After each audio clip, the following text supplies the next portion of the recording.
Chareta Umatheta, greetings to all who are watching this. So I want to talk today about how to use the program Anki to more effectively learn from your Greek book. So when you start your New Testament Greek journey, or any Greek for that matter, you have a basic problem. You're given a book, somewhere between 150, 250 page long book that is cram-packed with charts and paradigms and grammar rules that you're supposed to memorize, as well as memorizing tons of words all on top of one another. Now, that's a very unmemorable way to learn information. It's an effective way to present it, to reference it again, but it's really hard for you to learn anything from grammar books by nature of the way they're designed and by the way they have to be designed. So our goal to learn better is to break down the lists, the charts, the words, and the rules into little chunks that can help you in working on with memorizing the things. The tool we'll be using for that is Anki. Anki is a flashcard program. It's a spaced repetition system. It's built on research that indicates the basic amount of time, how long it usually takes people to forget something that they learned. And so Anki is designed to bring a flashcard up right before you're expected to forget it. That way you maximize your time reviewing, because you're not reviewing things that are fresh in your mind, but you're reviewing things that are right before you're going to forget them. So that's what Anki is, and I want to show you now some ways to use Anki to work on basically everything that you will find in your grammar book to be able to memorize it in a more efficient way. So first you need to get Anki. Anki is free for most computers. It's free on Android phones. I don't believe it's free on iPhones. The online application is free to use for anything. But so you get Anki, you open it up. It won't look the same as it does on mine. I've added some add-ons, which is one of the great things about Anki. People have made a variety of add-ons. One that I particularly like is this night mode. It allows you to change the colors, and I think it's much nicer to look at the dark background with white letters than the white background with dark, but that's your choice. There's also this one called Load Balancer. Anki is based on the idea that you're going to review every single day for the rest of your life, which makes sense because your brain doesn't take Sundays off. It forgets things on Sundays just like it forgets things every other day of the week. But you may not want to review your Greek stuff on Sunday or Saturday. This add-on Load Balancer just helps to where your review piles don't get quite so enormous when you take a day off. Another one that I think is especially helpful is this Handy Answer Keys shortcut that just lets you use some different keys to answer the questions so that you push buttons less when you know what the answer is. All that to say, so this is what you'll see when you first open up Anki. Now Anki is a flashcard program, so the most likely thing you're thinking of with flashcards is vocabulary, and that is indeed an obvious place to start. So you start by creating a deck. So we'll here create deck, and we'll call this one Greek Stuff. Now here's our Greek Stuff deck. Currently there is nothing in Greek Stuff. So we're going to go ahead into Greek Stuff and go up to this Add button here. And this is where we will start adding new information. With vocabulary cards, you'll be using two types of cards really, and really for what I'll be talking with you in this video, two different types of cards. Up here at the top you've got type. So basic is like a flashcard. You have a side that'll show as the front, you'll have the side that'll show as the back, and that's the basic card.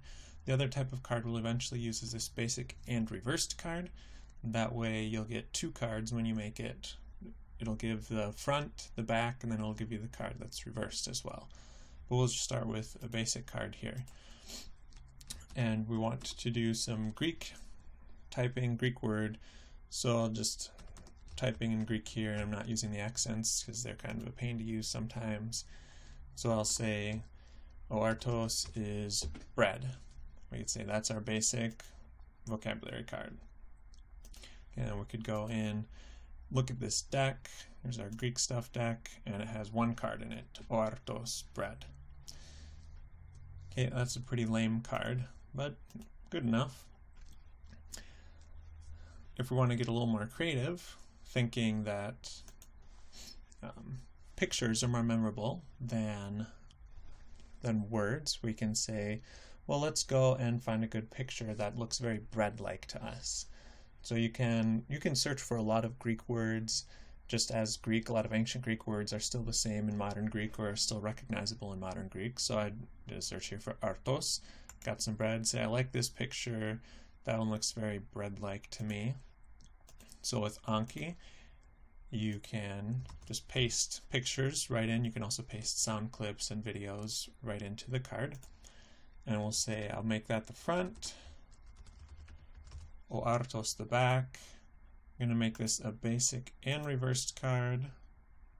You'll see what happens here. So I add this, close out here, go and look in our deck again, and look, now we have two cards in here.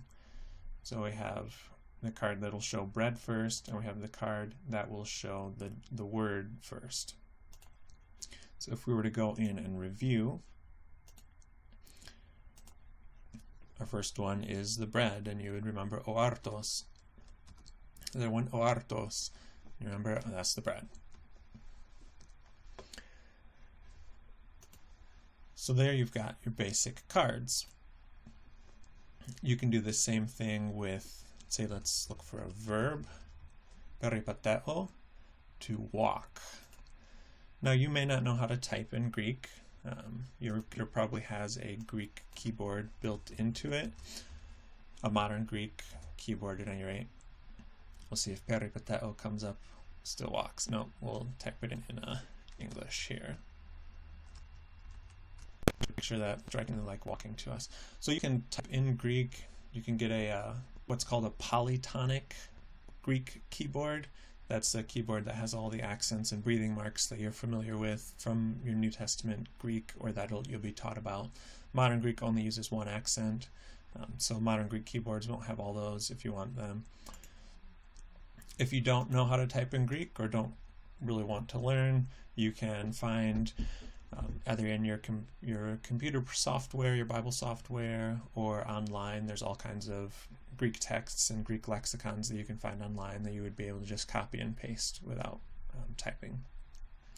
So here I'm adding peripateo. Now if we were to go into our deck and see what's there, well, for whatever reason that one didn't add correctly. There it is. Now I have 4 cards. I've made 2 cards, and we've got 4 to review. They're a front side and a back side for both of them. So in this way you can make a lot of vocabulary cards quickly. It's good to work in both directions, English to Greek, Greek to English, or in words like the 2 we've had here that are very easy to get a tangible picture for, to work from the Greek to a picture and the picture to Greek. That's a more effective way to learn than just trying to always go from Greek to English. Now, not all words are as easy to picture or to learn as words like bread and to walk. So we can try some words that are more complicated, and I'll show you some strategies for words that are more difficult to learn. So in this sentence, or this phrase here, esthio os ipos, we want to focus on learning this function word os, or as many people say it, hos. Esthio os ipos, I eat like a horse. So that's like or as. So how could you learn that? You can't really get a picture for as. So what I would recommend is doing something like this. Get rid of the word here, give their clues for what should fit in there, esthio os ipos, and then here on the back there's your full sentence, and then just a basic English of it. So I ate like a horse. Words like this, or cards like this, are probably going to go best just having the front, this be the front, and not the other way around, not 2 cards, so just making 1 here. But this will, it's helpful. You're going to be encountering whole Greek phrases, and trying to fill in your memory here for estio os ipos. It's richer than just trying to remember that os is as or like. And it'll allow you to try to go, again, in both directions from English to Greek, which will help you learn your Greek much better than if you always just try to go from Greek to English. So you can do that with any type of just generic function words. Anything that you can think of, you can make quickly and easily a flashcard for. And one other thing to note regarding vocabulary flashcards, if you have big lists of words, you can actually put them into a Microsoft Excel file and turn the Excel file into a whole bunch of cards automatically. Just search for how to do that online. It's really easy, and there's video tutorials for it already. So that's the sort of flashcard use of flashcards that probably comes immediately to mind when you think of memorizing with flashcards. Right? You memorize vocabulary with flashcards. Well, we can actually do a lot more than just test vocabulary with flashcards. We can learn anything that we need to learn or thereabouts. So let's get a sentence here. Aneve o Jesus istoyeron ke edidaske. So Jesus went up into the temple and he taught. Now we want to learn here everything that we can learn from this sentence. So again, we can use the power of Anki to make a whole bunch of flashcards quickly. So let's say I want to test to the first form with this particular flashcard. As a general note, it's best to just ask one specific question with each flashcard. So the first flashcard we'd make, I would just want to test what is the first word. The lexical form you're going to find it under is anaveno. Then I would say it's a third person singular, second aorist. And this list down here is just telling me what I'm questioning myself for on this particular flashcard. That what should go there is anaveno. What should go there is aneve. So that would be my front, my back, and I would say something like,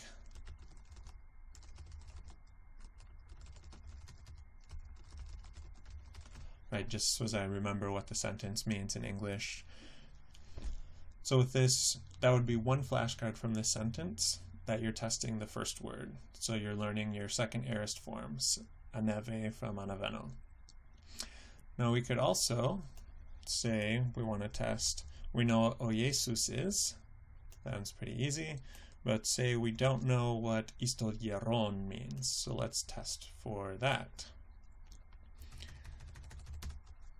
And we would say that should be into the temple.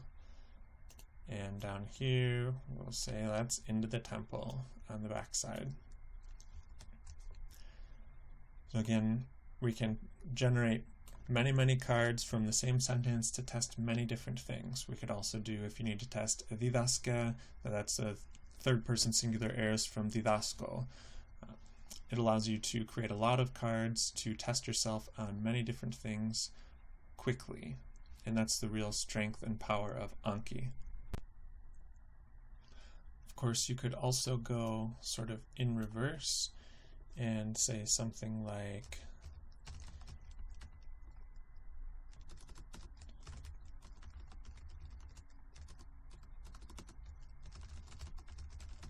Jesus went istoyeron and he taught, and that would be a chance for you to learn that istoyeron means into the temple, and whatever particular you want. So again, going in this case, the primary thing is English, which will help you learn the sense of the Greek here, of this particular prepositional phrase, because it fits within the English, or you could look for a picture of Jesus walking into a temple, whatever will help you. You can make cards quickly in order to test it. And what that will allow you to do is to get a lot of different grammatical concepts out of every sentence that you come across in your Greek textbook. So at the end of most chapters, you're going to have passages to translate, or you'll have example sentences in the chapter. So you take those example sentences and turn them into a bunch of different flashcards that test you on what you're learning in that chapter, that test you on things that you're going to learn further down the road. You don't need to know what it's called in grammar speak in order to start learning what it means. So just take advantage of the sentences that are there. Your grammar textbook is a gold mine of useful grammatical concepts and sentences that will teach you the concepts you need to learn in order to read Greek more broadly. So take those sentences and turn them into a bunch of different flashcards, each testing just one different thing at a time, so that you are reviewing a lot of Greek, encountering a lot of Greek, and that will be good for you. The more Greek you see, the better you will learn. So another thing you can do besides vocabulary, besides using example sentences, is teach yourself the grammar concepts that you're going to be learning in the book. It's going to be full of grammar concepts, many of which you may never have heard of before. So let's say you're in the chapter that you're learning about the meaning of the different noun cases. And so you want to teach yourself, well, what is the nominative case? So you could ask yourself a question like,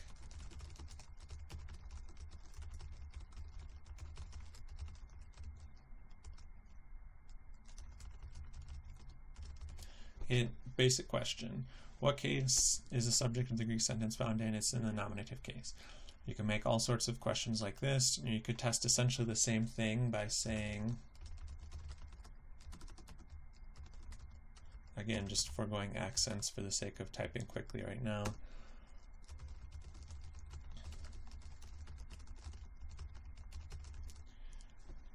Okay, this is asking you, do you understand what the nominative case looks like and what it does? So you recognize that ologos is the nominative case, so it's going to be the subject in the sentence. You can make then many cards that will test on the same concepts. And again, just as a reminder, it'd be better to make 2 different cards than to make one card asking 2 different questions. So it's rather than a question like, what is the case of ologos and what is its common function in a sentence, make 2 cards that say, what is the case of ologos, card 1, and card 2 is, what is the common grammatical function of the nominative case? That way you're just asking yourself one thing at a time.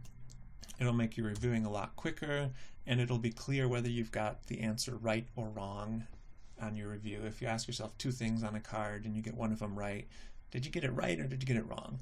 So just make your questions clear and make your questions minimally complicated so that it's very clear whether you know what is being, very clear that you know what's being asked on the card, and very clear that you know the answer to it or not. Now we could also use flashcards to learn a more complicated grammatical concept. For example, we get to the point in the textbook where it's talking about the different uses of the infinitive in Greek, and we could say, how are we going to learn the infinitive of purpose in Greek? So we might ask ourselves a question,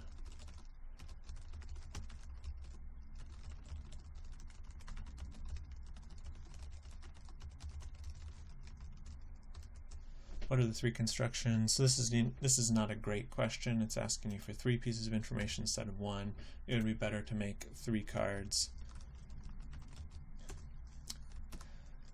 But I just want to put this in here real quick.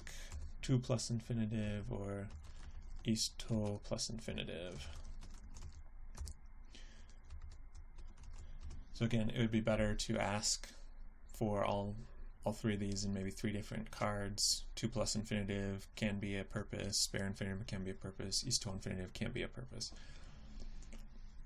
You could ask yourself a question, what does the purpose usage of the infinitive mean? Or that sort of question. Again, you could take a Greek example from your textbook.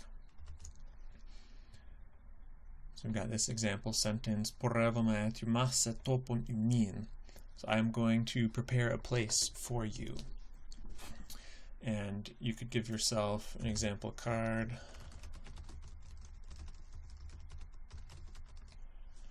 You could remove the Greek word, see if you can fill in the Greek word.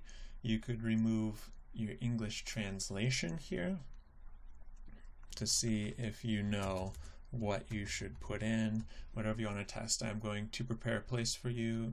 Right? This is an infinitive of purpose. Remove the Greek word. Test on, could you fill in etymazo is the lexical form. Could you fill in an aorist infinitive form here? Or you might look at this and say, I recognize porevome etymase. I don't recognize this usage of the dative. Well, you could test yourself with this usage of the dative. and say here, and what you want is for you,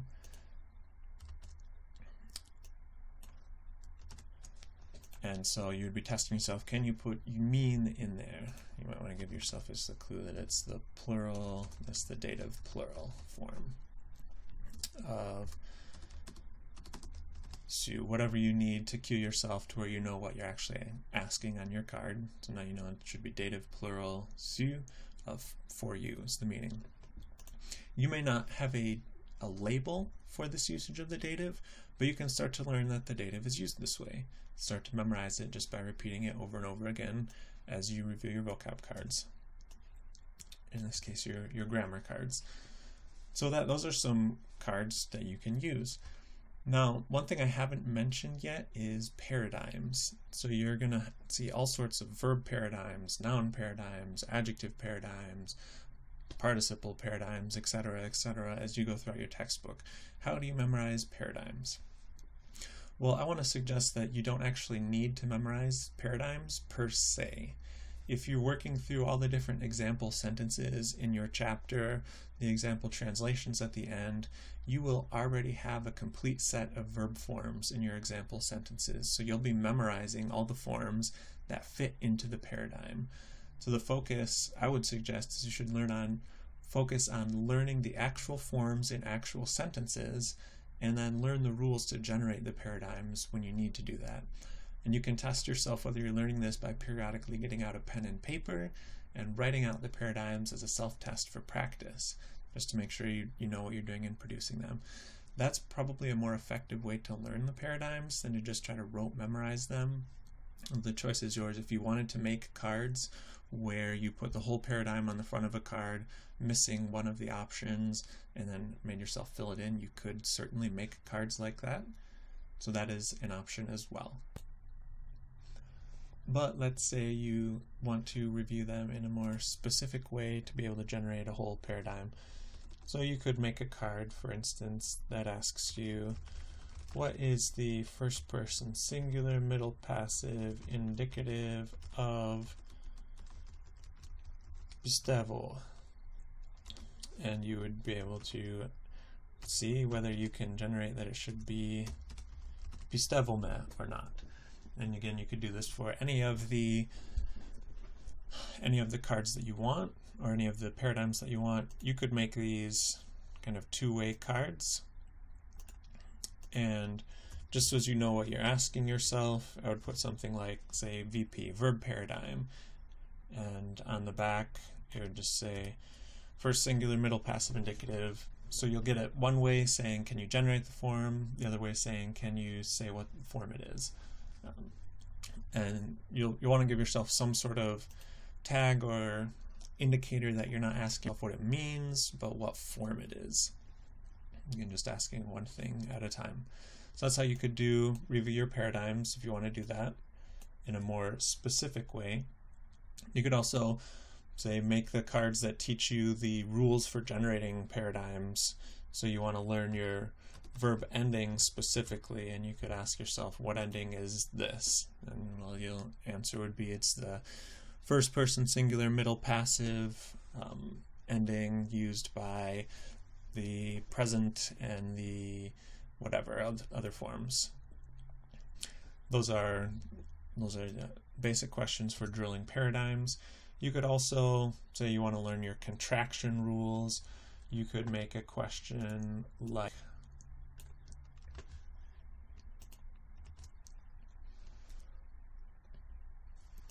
why is the first person singular present active indicative form of agapeo agapo? Right? And the answer would be vowel contraction, epsilon plus omicron, which is the connecting vowel there, results in omega. Right. And this, again, just testing whether you know the rules, what's going on. And if that's the approach you want to take, that's fine. Again, the point here is that you can turn any of the things that you need to know from your grammar book into cards in Anki that you can test yourself on over and over again so that you learn them in an effective way. Again, Anki will bring them back up right before you're expected to have forgotten them. If you forgot it, then it'll take you back down to the beginning and you'll work on the card again. So those are just some suggestions, some basic usages of Anki to turn your Greek grammar book into a set of flashcards that you can be reviewing all the time. And you can put in pronunciations if you want, you can put in pictures if you want, you can put in videos if you want.